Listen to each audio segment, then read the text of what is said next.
Բարի օր, սիրելի համակարգացիներ, լրագրողներ, մի փոքր ընդմիջումից հետո միասին ենք մեր կեսօրյա ասուլիսների շրջանակներում։ Այսօր ձեզ հետ կլինեն հիմնական Ռուբեն Հակոբյանը և նաև մի ակնարկով Հովսեփ Խուշուդյանը։ Ինչպես գիտեք, այսօր ժամը 5-ին մեր քաղաքացիական բաց խորհրդի 8-րդ նիստն է Պետրոս Մակեյանով և Մանվել Գասպարյանով։ Գիշերը ժամը 8-ին ես իմ խորը խղճի խայտը պիտի փորձեմ փոխհատուցել հրապարակում, մենք կունենանք մեծ էկրան, բաստար և միասին կդիտենք մեր հավաքականի խաղը Չեխիայի դեմ և հուսով մենք միասին հաղթանակ կտոնենք։ Վաղը կլինի իմ մամուլի ասուլիսը ժամը 12-ին և վաղը ժամը 5-ի մեր քաղաքացիական բաց խորհուրդը կնվիրվի երիտասարդներին, և երիտասարդները մեզ հետ կկիսվեն իրենց մոտեցումներով նոր Հայաստանի, ապագա Հայաստանի նկատմամբ։ Շնորհակալություն ձեր ներկայության համար և հիմա հրավիրում եմ Ռուբեն Հակոբյանին։ Բարի լույս,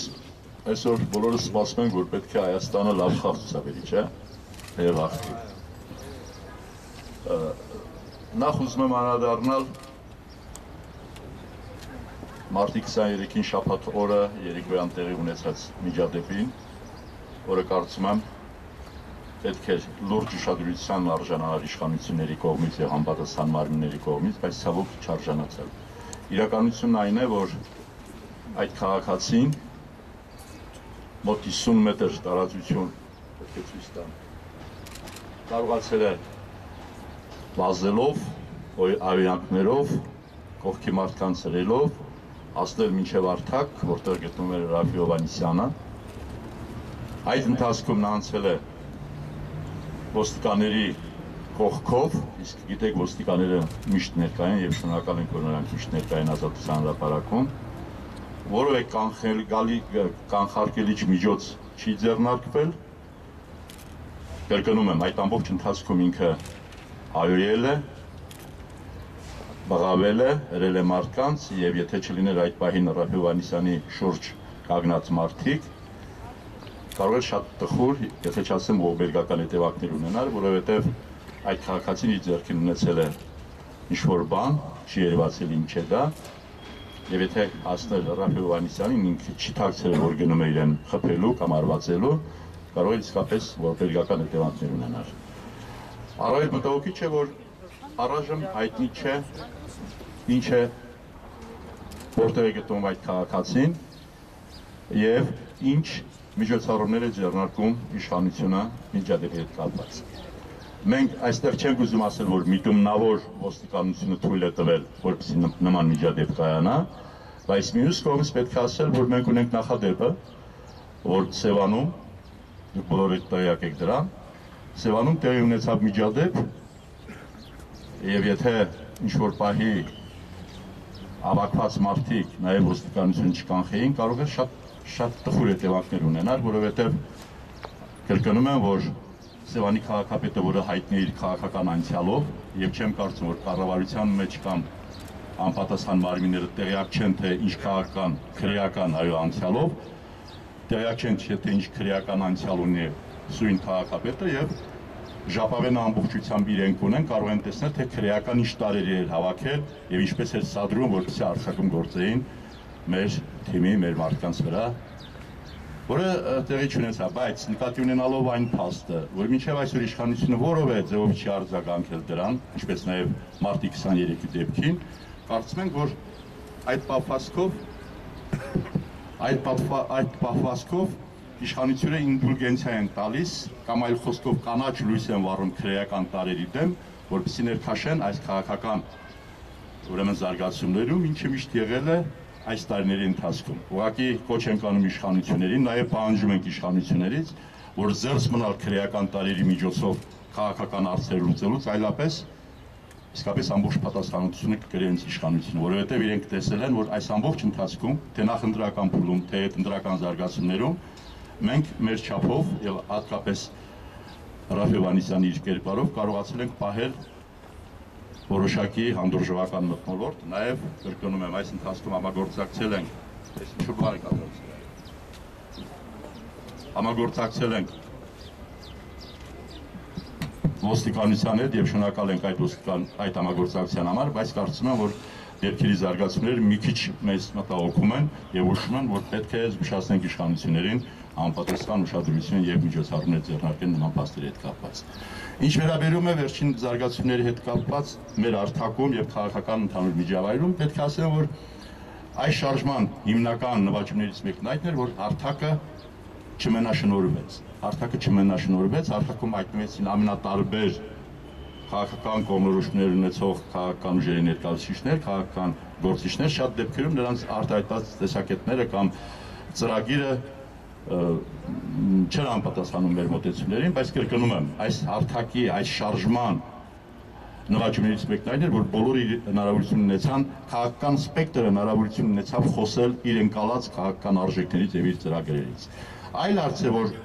ոմանք կդարձեցին շահարկման առարկա, տեսնելով անդերձ, որ հարթակը ղեկավարվում է շարժման լիդերի կողմից։ Եվ նրանք, ովքեր մի քիչ ուշադիր են եւ հասկանում են քաղաքականության ընթացքը օրինաչափությունները, նրանք բոլորը պետք է հասկանան, որ հարթակը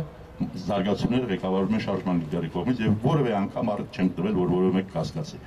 Բայց նաեւ պետք է ասեմ, որ չնայած շատ է հայտարարում այն մասին, որ ժողովրդի կողքին են, շարժման հետ են, բայց ցավոք սրտի գուցե անուներ նաեւ տամ, այդ խոսքի հետ միասին, օրինակ ՀԱԿ-ի որոշ ներկայացուցիչներ ՀԱԿ-ի խմբակցության իրենց բառապաշարով, իրենց գնահատականներով ընդհանրապես չեն տարբերում այն գնահատականներից, որոնք տալիս են, ասենք, հանրապետական կուսակցության ներկայացուցիչները։ Այո, ՀԱԿ-ում մենք ունենք գործընկերներ, որոնք իսկապես ի սրտե ամբողջությամբ նվիրված են շարժման պաշտպանում են դա, բայց մյուս կողմից այդտեղ խմբակցության մեջ կան մարդիկ, որոնք ուղղակիորեն պայքարում են այս շարժման դեմ։ Մենք չենք ուզում գնահատականներ տալ, ուղղակի հիշեցնում ենք, առաջիկայում քաղաքապետական ընտրություններ են, մենք ասել ենք, որ մենք պատրաստ ենք համագործակցել բոլոր ոչ իշխանական ուժերի հետ։ Համագործակցության մասին հայտարարությունները, կեցվածքը պետք է լինի գործնական, եթե իսկապես ազնիվ արդար ընտրությունների են գնում, եթե իսկապես կա տրամադրություն համագործակցության եզրել փնտրել, ինչպես նախընտրական փուլում, այնպես էլ ընտրություններից հետո, մենք պատրաստ ենք եւ գնանք այդ համագործակցության, բայց մյուս կողմից մենք խորհուրդ կտանք մեր գործընկերներին, որ լինեն որոշակիորեն պաշտպանեն իրենց խոսքը որպես թիմ, որպես հավաքականություն եւ իշխանությունների հետ միասին չլծվեն արվածելու այս շարժմանը եւ Ռաֆ Հովհաննիսյանին։ Կարծեմ այսքանը բավարար է եւ մինչեւ հարցերը ասեմ, որ արդեն մեր նամակը պատրաստ է։ Նամակը Ռաֆ Հովհաննիսյանի ստորագրությամբ արդեն ուղարկված է նախագահի նստավայր եւ նամակի բովանդակության մասին այս բային խնդրենք, որպեսզի Հովսեփ Շուշուտյանը հայտնի։ Խնդրեմ։ Ես ուղղակի կընթերցեմ նամակը։